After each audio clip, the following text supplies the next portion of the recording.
طيب نخش على ال process interaction types. هما 3 أنواع في ال competition، و ال processes بتكون unaware of each other. تمام، والكلام ده كله بتاع هنبص على examples على كل واحدة. عندنا competition، cooperation by sharing، cooperation by communication. هنا بيكونوا directly aware of each other، بيكونوا بيتعاملوا مع بعض أصلا. لكن هنا في sharing بس مش يعني احنا مش directly عارفين بعض، بس أنا عارف إن أنا بشير مع حد أيا كان مين الحد ده. تمام. هنا example على competition اللي هو أول type. لو مثلا عندي الوورد والإكسل والباوربوينت الاتنين عايزين يبرنتوا في نفس الوقت، فدي 2 pages دي 3 pages دي 10 pages. فأنا هنا المشكلة هتظهر في إيه؟ إن أنا مينفعش مثلا ال printing output بتاعي يكون إن أنا طبعت صفحة فيها نص صفحة من هنا، على سطرين من هنا، على كلمة من هنا، على مش عارفة مكملين، يعني مينفعش يحصل تداخل خالص. لازم الاتنين دول يتبعوا مع بعض لوحدهم، ودول يتبعوا مع بعض لوحدهم، ودول يتبعوا مع بعض لوحدهم، وبالترتيب، دول بالترتيب ودول بالترتيب ودول بالترتيب وهكذا. ف each should be printed as a whole. تمام. فالحل ايه؟ احنا عايزين نحمي ده، عايزين واحد بس هو اللي يخش يبرنت، لما يخلص اللي بعده يبرنت، لما يخلص اللي بعده يبرنت. مينفعش خلطبيطة بقى وكله يخش يبرنت مع بعضه والدنيا تبوظ. تمام. ده أول نوع من ال interaction types ما بين ال processes، إن في ما بينهم competition عشان كلهم عايزين نفس الريسورس ده. وطبعا هم unaware of each other، هم مش عارفين أنا كورد أنا عايز أطبع، أنا ماليش دعوة بأي حد تاني. ده برضو example على ال competition بس على السوفت وير، هنا كان على الهاردوير. تمام.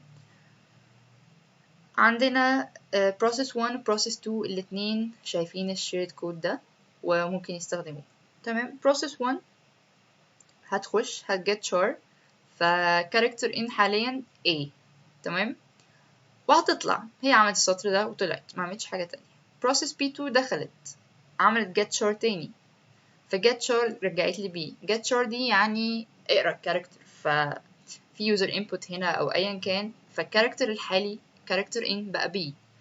تمام. وبعد كده الاتنين لما يعملوا البارت ده لما process 1 تكمل، حاليا character in بواحد، فالاتنين هيعملوا character out واحد A B فالاتنين هيعملوا ان character out ب B. تمام. فلما ييجوا يعملوا put char أي سواء كانت ال process 1 ولا process 2 الاتنين هيطلعوا لي B. فأنا كده عندي حصل data loss، إن ال A راحت. process 1 دي كانت المفروض تطلع لي A بس ال A راحت، فدي برضو competition على الكود ده. فالحل إن أنا protect الكود ده، وإن واحد بس اللي يشتغل وما يمشيش غير لما يخلص. ما ينفعش أنت تقرأ لي الكاركتر وتروح ويجي حد تاني يقرأ الكاركتر، فلما أنت تيجي تكمل يكون كاركتر مختلف. لازم تخلص كله. تمام. ده اسمه critical section. دوت على انهي تايب؟ ده على التاني تايب. نبص كده اهو، احنا قلنا ايه لغايه دلوقتي؟ قلنا التايب ده اللي هو في ما بينهم competition وهم مش واخدين، ما يعرفوش خالص، مش مدركين خالص ان في processes تانية. ال influence that one process has on the other، ان هما مش معتمدين على بعض طبعا. totally independent، انا اصلا مش عارف حد تاني ازاي هبقى معتمد عليه. تمام. timing of process may be affected. طبعا التايمينج في كل التايبس معايا، لان انا كده يعني في التايم لو واحد بيشتغل التاني بيستنى، حتى لو اشتغل شوية وطلع وهكذا. فوجود processes تانية بيأثر على التايمينج بتاع البروسيسز التانية. ال potential control problems هنا هو ال mutual exclusion، ده هو أصلا ال critical section، إن أكتر من حد عايزين يخشوا في حاجة، والحاجة دي واحد بس اللي المفروض يبقى شغال فيها عشان ما تبوظيش الدنيا، فهو ده ال mutual exclusion. ال deadlock هنقول ايه deadlock قدام، و starvation برضو هنقولها. تمام. نخش بقى على cooperation by sharing. تمام. دول indirectly aware of each other.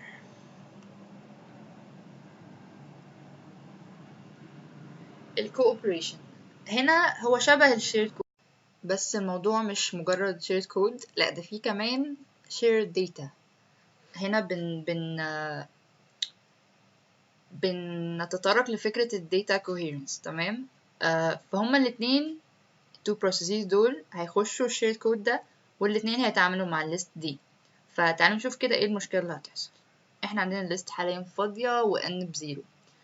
process 1 هتخش هتحط A وتقف، يعني أو أيا كان، يعني في اللحظة دي سواء process 1 طلعت أو هي لسه ما didn't move on للسطر التاني، في اللحظة دي process 2 حطت B، فكده الليست بقى فيها A B. هما الاتنين في نفس الوقت، هو ده shared code وشغالين مع بعض concurrency يا جماعة. ففي نفس الوقت هما الاتنين عملوا increment للN، فالN كانت بزيرو هنا وهنا، والN بقت واحد هنا وهنا، مع ان المفروض الN تبقى باتنين لان انا حاطة اتنين، والN دي بتسيجنيفاي يعني طول الليست. فهي دي المشكلة اللي حصلت عندي، ان اكتر من process بيستخدموا نفس ال shared data، فحصل عندي مشكلة في الداتا coherence، ان الداتا مش متماسكة، مش مظبوطة يعني. فده نوع اللي هو cooperation و indirectly unaware. هي actually indirectly aware، يعني هم عارفين ان ده shared، يعني انا عارفة ان دي shared list، بس انا ماليش دعوة قوي بالناس التانية.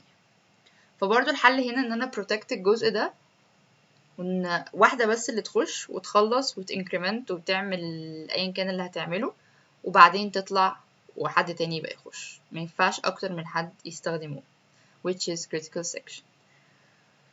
طيب نرجع بقى لحتة الكوبريشن في التيبل اللي عندنا.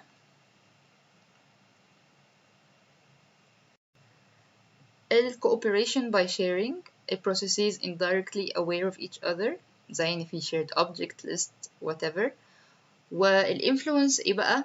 زي ما قلنا التايمينج ده دايما معانا، وهنا results of one process may depend on information obtained from others. هنا كانوا تماما ملهمش علاقة ببعض، مفيش حاجة معتمدة على حاجة.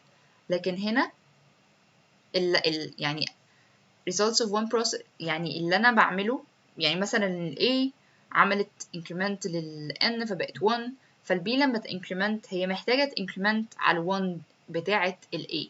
فاللي أنا بعمله معتمد على اللي أنت بتعمله، لأن إحنا بنستخدم نفس الداتا.